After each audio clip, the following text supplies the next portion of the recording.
지난 몇 주 동안 우리는 하나님의 사자와 그리고 천사의 씨름을 살폈어요. 이런 씨름을 살펴가는 중에 제가 은혜 받은 대로 여러분과 함께 나누기로는 이 씨름의 배경 때문에 야곱이 하나님을 의지할 수밖에 없었다라는 걸 이야기해 드렸어요. 그리고 씨름의 과정에서 드디어 야곱이 하나님을 만났다, 인격적으로 만났다는 것을 여러분에게 말씀을 드렸어요. 그리고 지난주에는 이 씨름의 결과로 드디어 야곱에게 하나님이 모든 것이 되셨다 하는 사실을 여러분에게 말씀을 드렸습니다. 이제 이렇게 야곱이 은혜를 받게 될 때 하나님께서 야곱의 이름을 바꿔주셨어요. 뭐라고 바꿔주셨죠? 이스라엘로 바꿔주셨습니다. 그러니까 이스라엘로 이름을 바꿔주시면서 그를 하나님과 새로운 관계에 들어섰다는 것을 선언해 주셨습니다. 우리가 방금 전에 읽었던 이스라엘의 이름의 뜻은 하나님과 및 사람들과 더불어 겨뤄서 뭐예요? 이겼다는 거예요. 아마 우리가 생각할 때 어떻게 우리가 하나님을 이길 수 있을까? 이런 고민들 많이 해보잖아요. 근데 우리도 하나님을 이길 수 있습니다. 근데 어떻게 이길 수 있느냐? 그럴 때 이건 아니에요. 이건 제가 일부 때 뭐라 그러냐면 거의 신성 모독죄와 가깝다 그랬어요.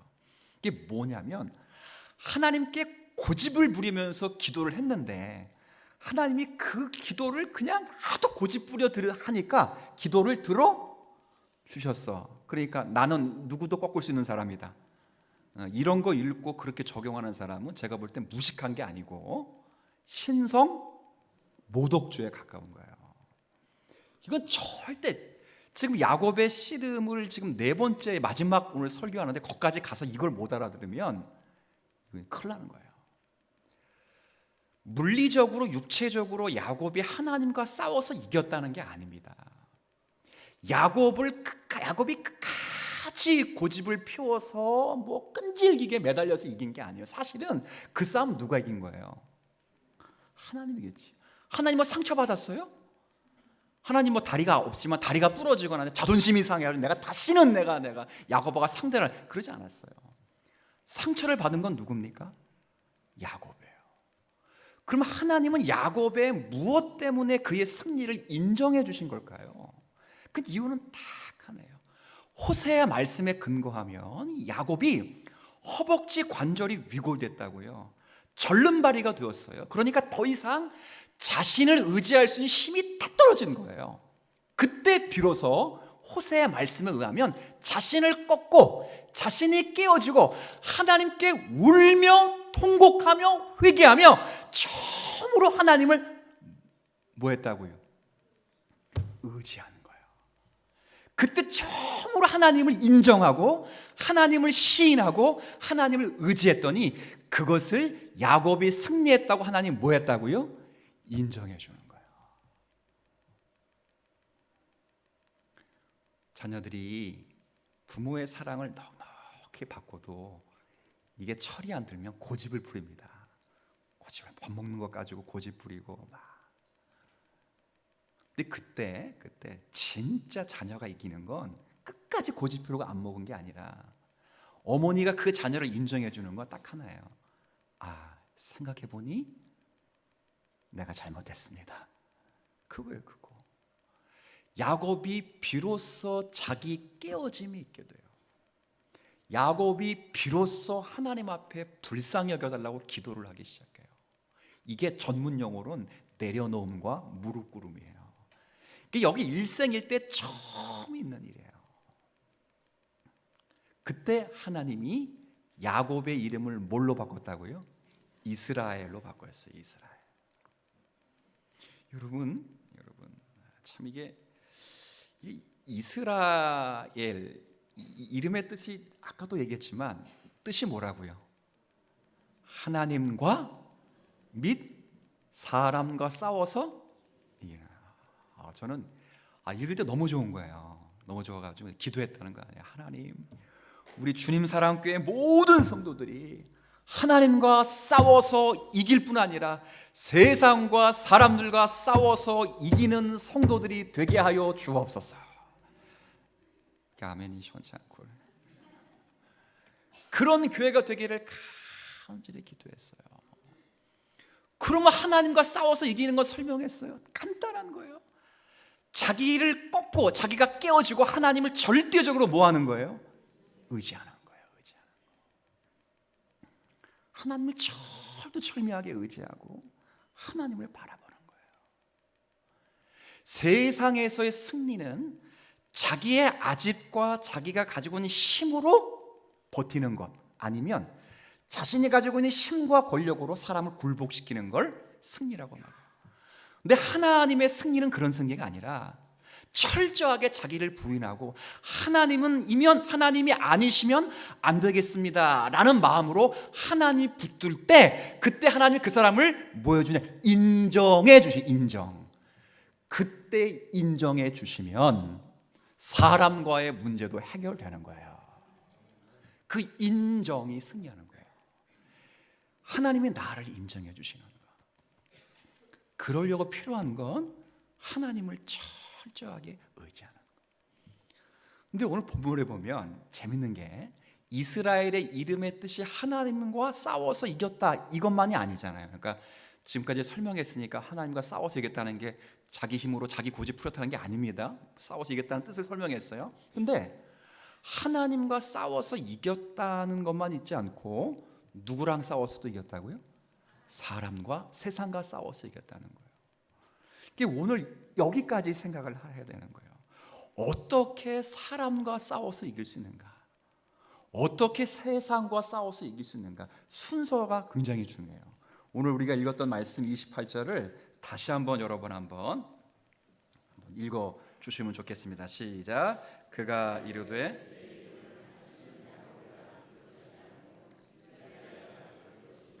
이는 내가 아멘. 자, 사람과 겨루어서 이기려면 일단 누구를 이겨야 돼요? 순서를 잘 보세요. 세상을 이기려면 누굴 먼저 이겨야 돼요? 하나님을 이겨야 되는 거예요. 무슨 말씀인지 아셨겠죠? 여러분, 이 만남 이후에 절름발이가 된 야곱이 드디어 형 에서를 만납니다. 형 에서가 군대 몇 명을 끌고 왔다고요? 400명. 에서가 400명의 군대를 어떻게 이길 수 있습니까? 이기는 방법은 딱 하나입니다. 누구를 먼저 이기면 돼요? 하나님을 이기면 돼요. 그리스도인들이 어떻게 세상과 사람들을 이길 수 있겠습니까? 야곱이 하나님을 만났더니 근육이 2배가 됐더라. 야곱이 하나님을 만났더니 염력이 생겼더라. 눈에서 레이저가 나갔더라. 그렇지 않아요. 많은 그리스도인들이 하나님을 믿음에도 불구하고 세상을 살아가는 삶의 자리는 그렇게 많이 바뀌지 않아요.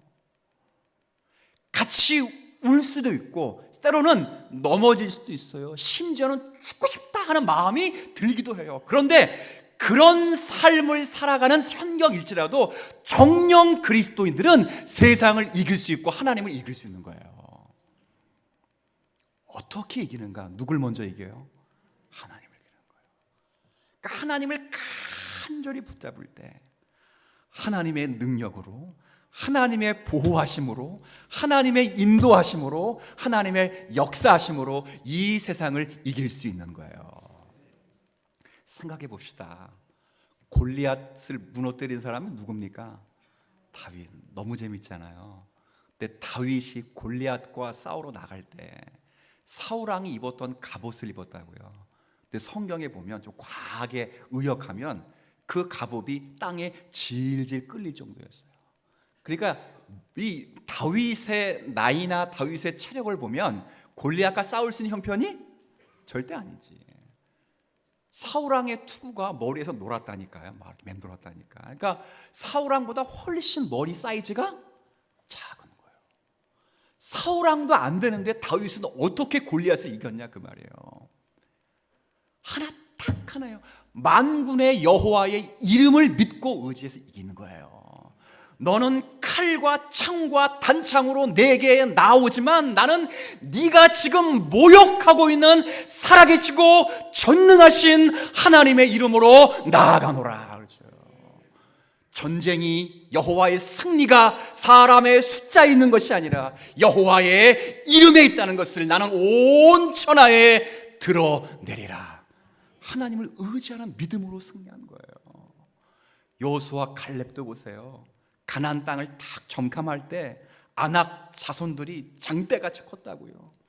그 자손들을 쳐다보는 많은 10명의 정탐꾼들이 두려워하면서 울고 그걸 보고해서 이스라엘 백성들에게 전부 이야기하니까 다 원망하며 집으로 돌아가자 했잖아요. 그때 여호수아 칼렙이 뭐라 합니까? 걱정하지 말아라. 얘네들은 우리의 뭐라고요? 밥이에요, 밥. 요즘 말로 하면 껌이라 그 말이에요. 껌이 아무것도 아니라. 뭐 때문에 그래요? 하나님이 그 땅을 주시기로 약속하셨기 때문인 거예요. 요한 1서에 분명히 나와 있습니다. 하나님께 난 자마다 세상을 이기니 세상을 이기는 승리는 우리의 믿음이라. 하나님의 믿음이에요. 예수가 하나님의 아들임이심을 믿는 자가 아니면 누가 세상을 이길 수 있느냐? 여러분, 세상을 이기고 사람을 이기는 건 하나님을 의지하는 믿음으로 이기는 줄 믿으셨으면 좋겠어요. 이게 야곱이에요. 아까 읽었어요. 하나님과 세상을 이겼더라 했잖아요. 근데 우리 성경에는 과거형으로 돼 있지만 사실은 원어는 미래 시제예요. 그러니까 딱 한 번 하나님과 사람과 싸워서 이겼기 때문에 한 번 얕본 나루에서 하나님 이기고 한 번에서 이기고, 그래서 끝나는 게 과거형이 아니라 앞으로도 계속 야곱은 하나님과 겨루어서 이기는 사람이에요. 앞으로도 계속 야곱은 세상과 사람과 겨루어서 이기는 사람이에요. 그게 어떻게 가능한가? 이유는 딱 하나예요. 그가 하나님을 절대적으로 신뢰하게 되면 하나님이 자신을 내어주시고 그 자신의 능력을 받은 야곱은 그 지혜와 능력으로 세상을 믿음으로 승리할 수 있게 하시겠다고 하는 하나님의 선언적 약속이에요. 그래서 제가 우리 주님 사랑교회 모든 성도들이 다 이런 은혜를 누리면 좋겠다라고 이야기하는 거예요. 근데 오늘 조금 여러분에게 제가 살펴드리고 싶은 중요한 건 하나님과 및 사람과 더불어 이긴 자, 그리고 이기는 자에게는 놀라운 특징 하나가 발견돼요. 그 특징이 우리 가운데 있어야 하나님을 이기고 세상을 이기는 사람으로 살아가는 거예요. 그 특징이 뭐냐? 영적으로 하나님을 깊이 한번 따라해 보세요. 갈망하는 거예요.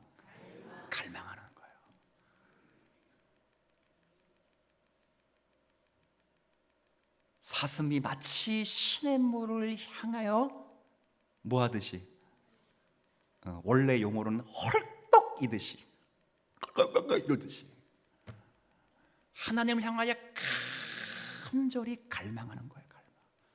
자, 오늘 29절 한번 보세요. 29절 제가 앞부분 읽어드릴게요. 야곱이 청하여 이르되 당신의 이름을 알려주소서. 여기까지 한번 읽어주세요. 시작. 네, 여러분, 여기서 청하여라는 말은 제발이에요. 제발. 하나님 제발 당신의 이름을 내게 알려주소서. 근데 재밌는 게 있습니다. 재밌는 게 있어요. 야곱이 하나님의 사자와 씨름하게 될 때 처음에는 하나님의 사자가 하나님의 사자인 줄 몰랐어요. 처음 씨름할 때는 누군 줄 아냐면 에서의 400명 중에 한 사람 자객을 보낸 줄 알았어요. 근데 싸우다가 자기가 못 이기는 상황에서 허벅지 관절이 위협될 때, 이 사람이 사람이 아니라 하나님의 사자라는 걸 깨달았어요. 그런 싸움 속에 그런 이야기를 들을 때 야곱이 한번 질문해 볼게요. 이 싸움의 대상이 하나님인 줄 알았을까요? 몰랐을까요? 너무 오늘은 좀 어려운 거를 질문한 것 같아요. 하나님을 알았다 1번, 하나님인 줄 몰랐다 2번.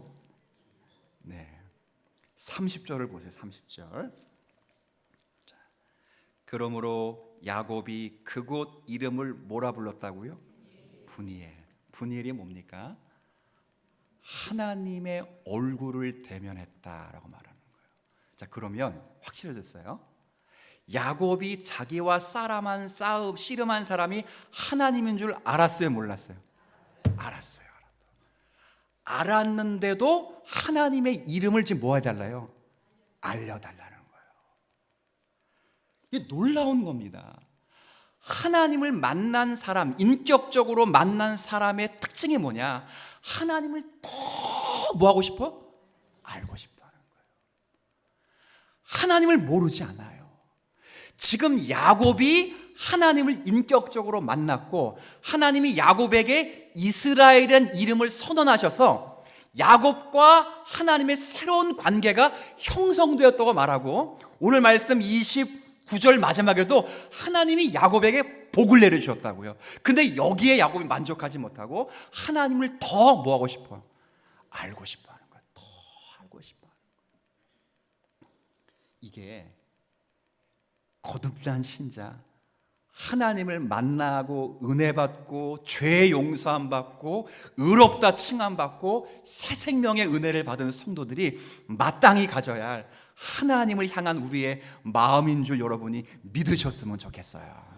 그러니까 하나님을 이기고 세상과 사람을 이기는 그런 교회가 되게 하여 주십시오 라고만 기도하지 말고, 정말 그런 교회가 되는 성도라면 그런 성도의 놀라운 특징은 하나님을 더 뭐 하는 거예요?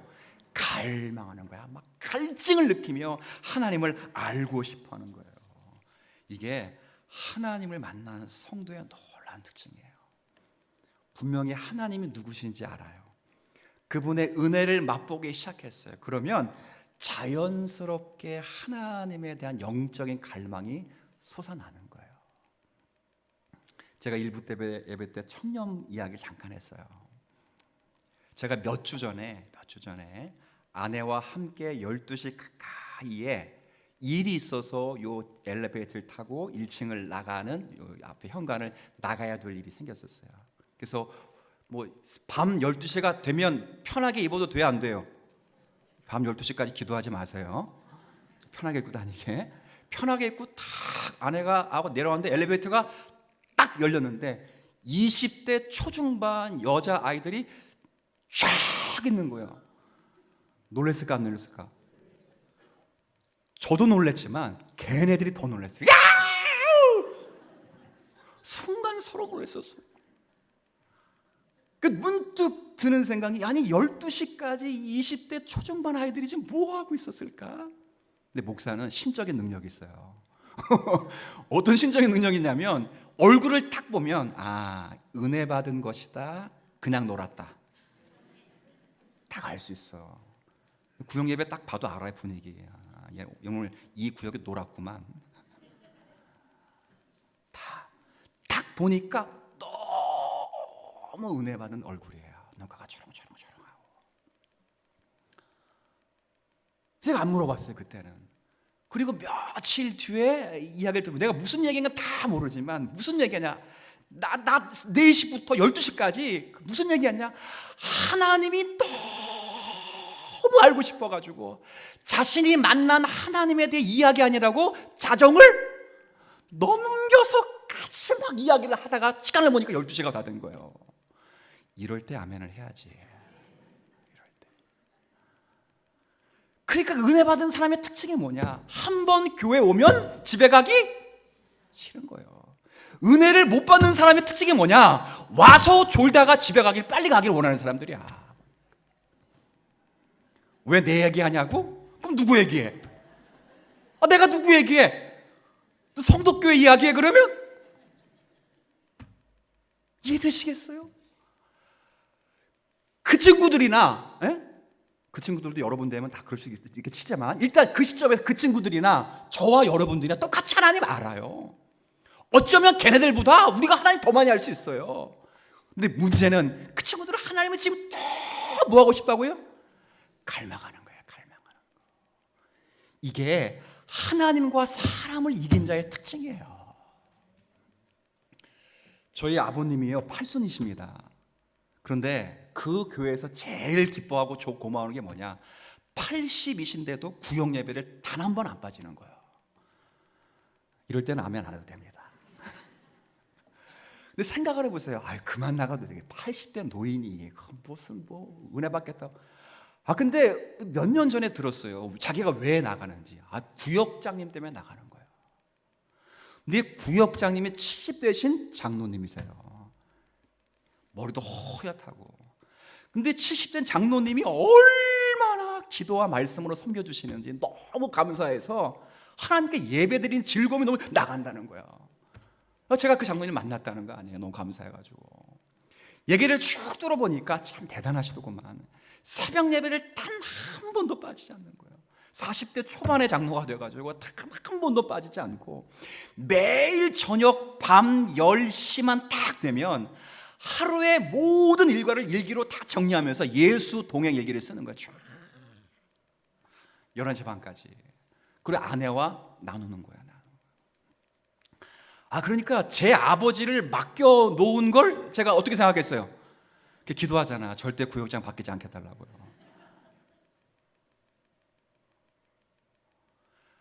우리는 70대면 다 은퇴하잖아.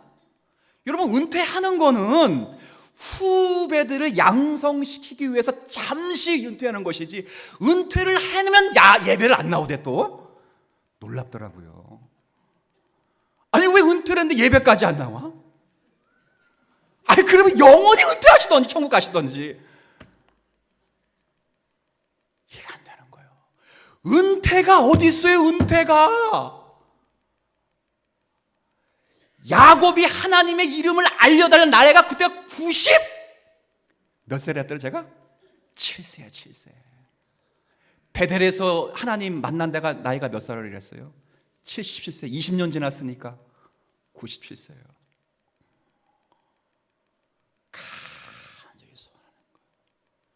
예배드리기를 간절히 소원하고 예배 때 성령의 강권하시는, 제가 늘 거부할 수 있는 주의 권세가 임재하셔서 나로 하여금 하나님에 대한 지식을 더 깨닫게 하시고 주님을 향하여 애원하여 헐떡거리며 하나님을 찾을 수 있는 지혜와 능력을 저희들에게 허락하여 주옵소서. 매일매일 묵상하고 매일 성경을 필사하고 죽어라고 성경을 가슴속에 알기 위하여 담는 거예요. 이게 하나님의 백성들이 살아가는 영적 갈망이에요. 제가 오늘 여러분에 묻고 싶은 게 그거야. 그런 갈망이 여러분들에게 있냐 그 말이에요. 하나님을 정말 알고 싶어하는 그 마음의 뜨거움이 있냐 그 말이에요. 근데 이런 설교를 하는데도 졸고 있는 분들이 계시면 참 심각한 거예요. 이제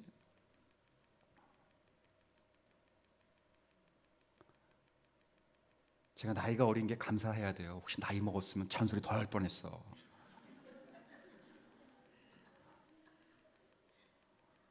제가 담임 목사가 아니면 이런 얘기 안 해요. 설교만 깔끔하게 딱 하고 끝나면 돼. 안타까운 거야, 안타까운 거.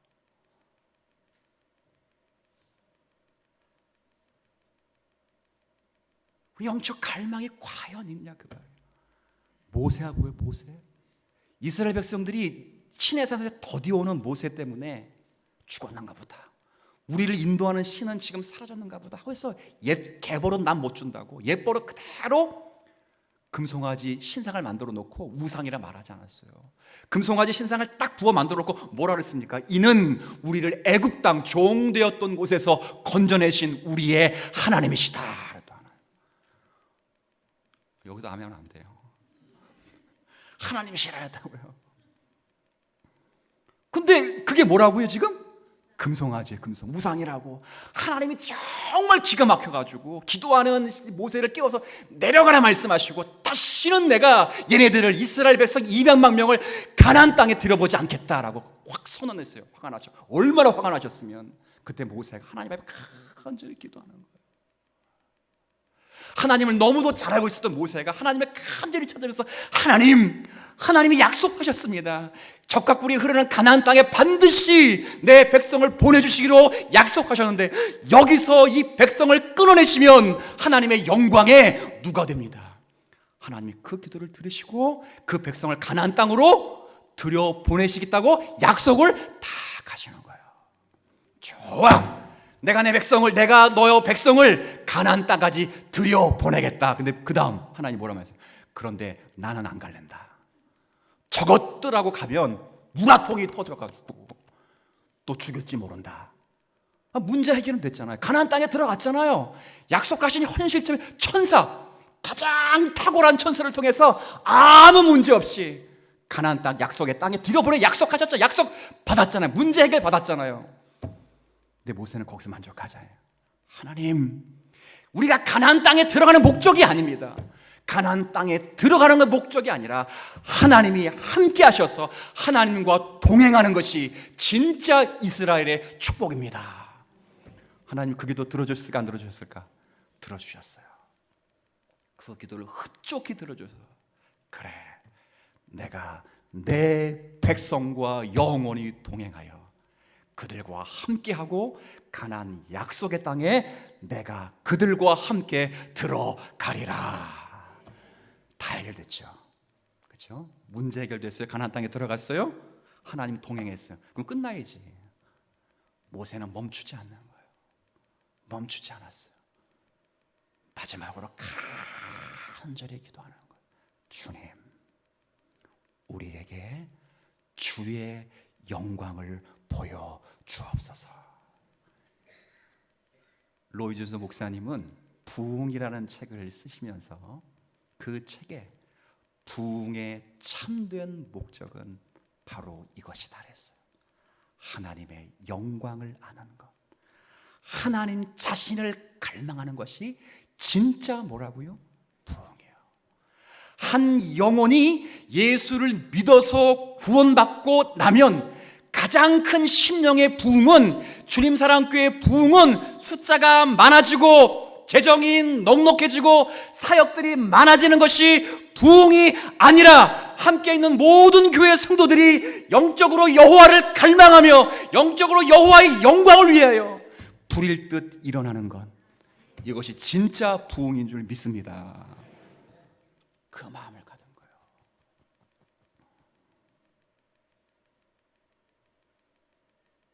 바울도 얘기해 드릴까? 시간이 없어 못 얘기하는 거지. 바울을 보세요. 바울은 예수님의 음성을 직접 들었어요. 예수님을 직접 보았다고. 어디까지 올라갔단 분이에요? 이 땅에 아담부터 마지막 택자가 교회로 편입될 때까지 사람 가운데 천국에 다녀온 사람은 바울밖에 없어요. 지금도 없어요. 갔다 온 사람들은 그냥 너무 큰 은혜를 받고 꿈이든 어떤 개인적 환상을 통해 본 거지 진짜 천국 간 거 아니에요. 유일하게 다녀오신 분은 바울 하나밖에 없어요. 근데 그런 분이 마지막에 초라하게 노년에 로마 감옥에 갇혀 있어요. 그러면서 거기서 뭐라 하는지 알아요? 내가 이미 얻었다 함도 아니요 온전히 이루었다 함도 아니라 내가 그리스도 예수께 잡힌 바 된 것을 잡으려고 나는 지금 달려가노라.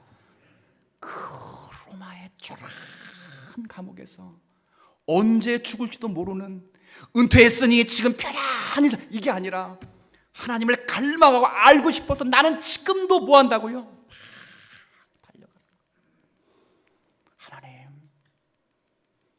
내가 하나님을 알고 있습니다. 그리스도를 알고 있습니다. 그러나 주님, 단 한 번이라도 그리스도를 더 알 수 있도록 은혜를 도와주시고, 제가 그리스도를 닮고자 합니다. 그러나 주님, 한 번이라도 더 주님을 닮을 수 있도록 그리스도의 십자가의 능력과 부활의 능력을 제게 부어 주시옵소서. 그 소망이 있는 거예요. 은퇴했다고 그냥 뒷방에 앉아가지고 잘하나 못하나 보자, 이게 아니고, 은퇴가 어디 있어요? 은퇴가. 우리 믿음의 은퇴가 어디 있습니까? 생각해 보세요. 야곱이 만난 분이 누군가? 제가 씨름 이야기하면서 성육신 하시기 전에 누구라 그랬어요? 그리스도를 만났어요. 목사님 개혁파에서 그걸 어떻게 주장합니까? 주장하는 근거가 있어요. 삼손의 부모님 이야기가 너무 똑같아요. 삼손을 낳게 할 부모님 중에 아버지가 마노아라는 사람이에요. 마노아.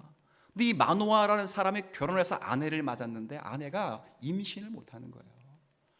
근데 여호와의 사자, 기도할 때 여호와의 사자가 똑같이 하나님의 사자가 찾아와서 그 마노아의 아내에게 내게 아들이 있을 것이다. 이 아들을 통해 내가 이스라엘 백성, 내 백성을 블레셋의 손에서 건져낼 것이다 라는 약속을 딱 하셔요. 그러니 그 아내가 너무 은혜스러운 음성을 들었으니 남편에게 막 달려가서 자기가 들은 이야기를 쫙 하는 거예요. 근데 마노아가 하나님 앞에 기도하면서 주님, 아내가 하나님을 만났다는데, 하나님의 사자를 만났다는데 나도 하나님의 사자를 만나도록 나에게도 나타나 주옵소서. 나타나셨을까 안 나타나셨을까요? 나타나신 거예요. 아내에게 하나님의 사자가 다시 찾아올 때 그때 남편이 아내에게 다 가서 똑같은 이야기를 계속 반복하여 듣다가 마지막에 하나님의 사자가 떠날 때 마노아가 질문합니다. 똑같아요. 청컨대 당신의 이름을 내게 알려주소서. 야곱과 똑같은 질문을 해요. 그때 하나님 뭐라고 질문했을까요? 하나님의 사자가, 그렇죠, 내 이름은 기묘자라. 기묘자의 뜻이 뭐예요? 따라합시다. 비밀. 제가 안 가르친다는 게 아니고 그냥 비밀이에요. 비밀. 기이하고 놀랍고 이해할 수 없는 분이에요.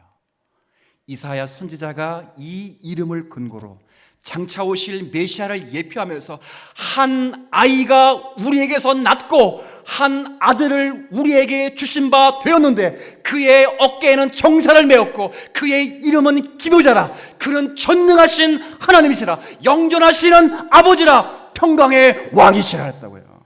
그분이 누굽니까? 기묘자가 누구십니까? 예수 그리스도예요. 야곱이 그를 만나고 분이엘. 자, 그렇다면 우리는 야곱이 하나님을 만난 시점보다 한참이 지나서 야곱이 담아낼 수도 없고 야곱이 이해할 수도 없는 그리스도의 신비한 비밀을 우리가 알고 있는 사람이 되었어요. 그럼 더 하나님을 갈망해야 되지 않겠어요? 사도 요한이 표현했던 것처럼 태초의 말씀에 관하여는 우리가 귀로 들은 바요, 눈으로 본 바요, 자세히 보고 우리의 손으로 만진 바. 들었을 뿐 아니라 계시의 절정 속에서 눈으로 보고 손으로 만진 분이라면 이제 더 이상 만질 필요 없이 성령의 조명하심과 감동하심으로 성경에 기록된 말씀이 있다면 우리는 이 말씀으로 하나님을 더 갈망해야 되지 않겠습니까? 하나님을 더 알고 싶어야 되지 않겠어요? 하나님 더 만나고 싶어 하지 않겠어요? 저는 우리 주님 사랑교회 모든 성도들의 소원이 이런 소원이 되었으면 좋겠어요. 이를 위해서 하나의 권면을 드릴 거예요. 뭐냐? 한번 따라해 주세요. 삶을 재편하라. 삶을 재편, 다시 편성해야 돼요. 무슨 말이냐? 들어보세요. 우리가 여러분 은혜생활, 신앙생활 몇 년 한지 모르겠는데 대충 20-30년 했다고 봅시다. 그러면 교회에서 은혜스러운 말, 좋은 말 많이 들었어요? 적게 들었어요? 많이 들었어요. 놀라운 건 은혜스러운 신앙적 용어를 많이 들었을 때 그 듣고 자기가 말한 것이 말을 했다고 해서 자기가 은혜로운 사람이 됐다는 건 아니에요. 제가 누구에 대해서 하나님에 대해 이야기하잖아요. 여러분보다 더 많이 하잖아요. 제가 하나님의 이름을 많이 이야기했다고 해서 예수님에 대한 이야기를 많이 이야기했다고 해서 제가 더 예수님을 닮은 건 또 아닐 수 있는 거예요. 좋은 말을 많이 하다 보면 자기가 좋은 사람인 줄 착각하는 거예요. 존 오웬은 이걸 감정이입이라고 해서 감정이입. 무슨 말이냐? 감정이입은 배우들이 하는 거예요. 주인공이 역을 맡았어요. 근데 자신이 맡은 역이 자신이 살아가는 실제 삶에 일어날 확률은 거의 희박해. 드라마, 영화 보세요. 저런 일이 내게 언제 만나요? 그런 만날 수 없는 일들을 만나는 역을 하는 거예요. 역할을 해야 되는 거예요. 그럴 때 그런 일이 내게 없을 것은 분명하지만 마치 그런 일이 일어난 것처럼 감정을 뭐 해야 돼요? 이입을 시켜서 울고 분통하고 분노하고 애원하는 거예요. 그 감정 이입을 잘하는 배우가 어떤 배우? 좋은 배우, 이병헌처럼 좋은 대배우가 되는 거예요. 근데 놀라운 건 하나님의 영광을 갈망하고 하나님을 갈망하는 사람들에게도 그런 감정 이입만 남을 수가 있어요. 소율의 문답 1문 1다 시작. 사람의 제일 된 목적은 무엇입니까? 시작. 이거 설마 이것도 못 외우는 건 아니겠잖아. 하나님을 영원롭게 하고 영원토록 그분을, 이게 우리의 갈망이라고 늘 떠들어댄다고.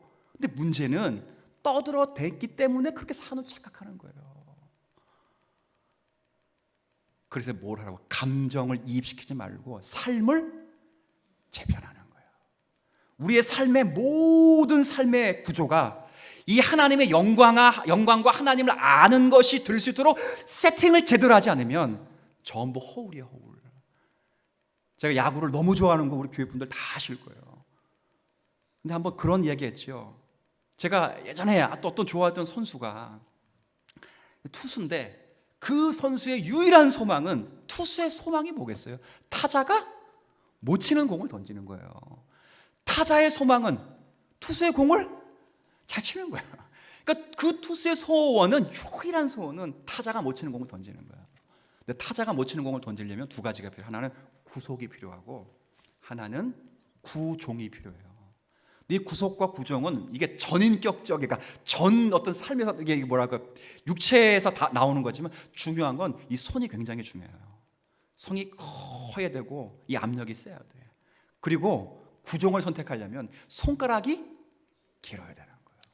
근데 그 사람이 손가락이 짧아. 그게 어떻게 했어요? 니뽀로 다 끊어낸 거예요. 끊어내서 여기다가 깁스를 해가지고 손가락을, 자 물어볼까요? 그의 유일한 소망이 뭐니까? 잘 던져야지, 잘 던져야지, 못 던지는 거예요. 남들이 너 잘 던진다, 잘 던지니까 잘 던져 착각하는 거라고. 정말 잘 던져 니뽀로 다 끊어낸 거예요. 철없을 때 퍽 끊어내가지고 뼈를 늘리고 뼈를 확장해가지고 손가락을 키우는 거예요. 키우는 거. 어휘 이야기지만 어휘 이야기를 너무 누가 그렇게 해야 되는 거예요? 누가? 저와 여러분이 이렇게 되는 거예요. 하나님을 정말 갈망하고 싶으세요? 그럼 예배 나와야지, 기도해야지. 내가 주일날 은혜 받고 싶으세요? 어제 일찍 주무시고 오늘 말씀 읽고 묵상하고 오셔야지. 그냥 되는 게 아니에요. 그거 없이 되면 한번 따라해 볼게. 좋은 연기자는 될 수 있다.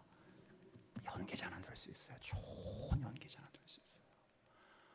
우리 사랑하는 주님 사랑교회 성도 여러분들은 하나님과 및 사람과 더 겨루어서 싸워서 이기는 자가 됐다는 걸 이미 인정하시고 아시는 성도가 되었으면 좋겠어요. 그런 자가 교회는 그게 된 거예요. 이미. 어떻게가 중요해요. 하나님을 간절히 의지해야 돼요. 주님을 만나야 돼요. 주님을 갈망해야 돼요. 주님을 원해야 돼요. 자신이 깨어짐이 있어야 돼요. 울며 통곡하며 회개함이 있어야 돼요. 자기 내려놓음과 무릎 꿇음이 없으면 안 돼요. 그런 성도의 삶의 중요한 특징은 하나님을 뭐 하는 거예요? 갈망하는, 원하는 거예요. 원하는. 우리 이런 삶이 오늘 말씀을 듣는 모든 성도들의 삶이 되기를 진심으로 기원합니다.